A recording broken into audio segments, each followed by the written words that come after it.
So the Syrian civil war probably isn't a conflict that you've thought about much, if at all, in the last 5 years or so. Since 2020, it's been in a stagnant ceasefire arrangement, and we haven't seen much movement. But to say that things have escalated in the last week would be the understatement of the century. In the span of approximately 7 days, the Syrian civil war has escalated to a level that we have never seen before, and it is more likely than not in the coming days, if not hours, that the Syrian government is going to collapse. Now, the Syrian civil war is an incredibly complex conflict, and like I said, it's been going on for 10 years, and there have been a lot of factions involved with shifting alliances and interests, but I'm going to try and summarize it as well as I can in a 10-minute video.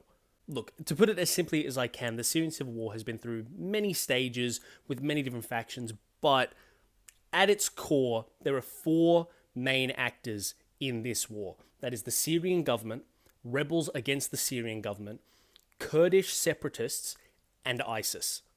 Look, it's incredibly difficult to understand, but I'm going to put this map up. This is more or less what the conflict has looked like since 2020, with a relative freeze in hostilities. And what you can see there is you have red is the Syrian government and what it controls, green are rebels against the government, yellow Kurdish separatists, and then little dots of black are where ISIS still has influence.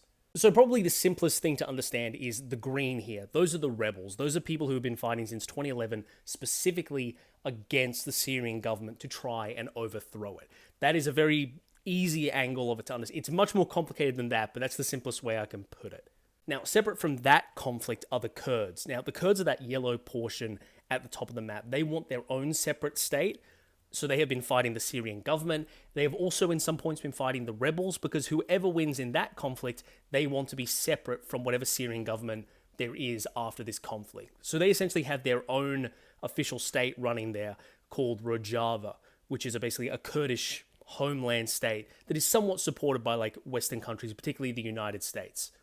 And then the fourth actor we have is ISIS, which is those little black patches. They used to control a lot more of Syria, but like international intervention specifically against ISIS has seen them collapse, because they had no treaties, no agreements. They were fighting everyone on all angles, and they really fell off after 2016, as it were, and ISIS has been reduced to small patches, still fighting everybody. So those are the basics. You have rebels fighting the government, Kurds who want nothing to do with either of them, and then you have ISIS in the middle fighting everybody. So it's an absolute mess of a conflict. But to understand what happened this week that changed everything, you have to look at Bashar al-Assad. He's the Syrian president, leader of the red portion of this map.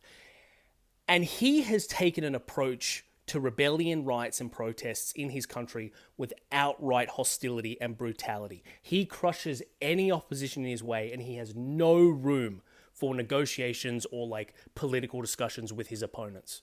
And look, it can actually make sense as to why he does that, because for most of the Syrian civil war, Assad has been winning, and he's been winning because he has a blank check from both Russia and Iran to give him as much military force as he needs to enforce his will on Syria. So Assad has never seen any reason to come to the table and negotiate with rebels in his country for any particular reason. I mean, he has the strength to do whatever he wants, and when you're winning, you don't want to negotiate. So that's been the dynamic since 2016. You can see he's in control of more of the country than any other faction, Assad himself, and he's never really had an interest in any form of like peace process or negotiating that doesn't involve him just outright winning the conflict. Now, I said that was the dynamic because things have changed, and I cannot overstate how insane the dynamic has changed, because you see this. This was the conflict as of a week ago, the 1st of December. As I'm recording this on the 8th of December, my time in Australia, the conflict currently looks like this.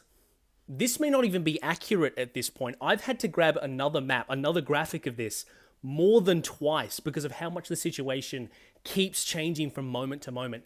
It is entirely possible that the Syrian rebels have conquered even more territory between the time that I've uploaded this and the time that you are watching it. Bashar al-Assad's Syrian government went from controlling almost 2/3 of the country to barely even a quarter of it in a week. I think the simplest explanation for this is that what has basically happened is that Assad had always had the upper hand because he had two guys behind him, the Russians and the Iranians, and they would fight for him under any circumstances. But those two, in light of recent events in Ukraine and Israel and broader Middle Eastern escalation, have left the room. And Assad does not know how to manage this situation by himself. What's so fascinating about the speed of this is that even if Iran and Russia really want to put their strength together and try and save Assad at the last moment with like some sort of direct intervention, it might be too late for that. If some like united effort by those two countries to come together and save Assad takes more than 2 days to orchestrate, he might already be dead by then.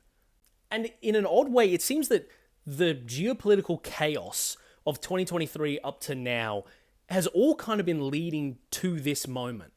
Russia is currently entirely occupied in Ukraine. They can't currently waste the military resources to fight another war in another country. You might remember the Wagner mercenary group in Russia. They were essentially this very, very powerful, well-paid, well-contracted private army that existed in the Russian state, and they used for a lot of their dirty work. Well, if you remember, the reason they're not around anymore is because they orchestrated a mutiny against the Russian state, and after a lot of political mess, Putin basically abolished that private mercenary group. But Wagner was instrumental to supporting Assad in its overseas operations. But now, they're gone.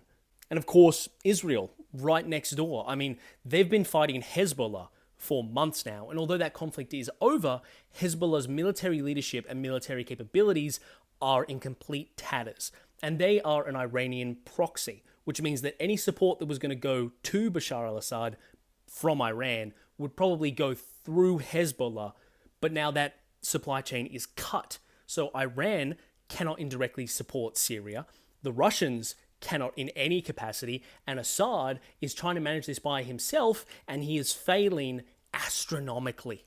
As of recording this, the capital of Syria, Damascus, is currently being encircled by rebel troops, and we don't know how many days, if hours, it's going to be able to survive. Part of the collapse, it seems, of the Syrian government is that people are just defecting to the side of the rebels as they are coming through the country.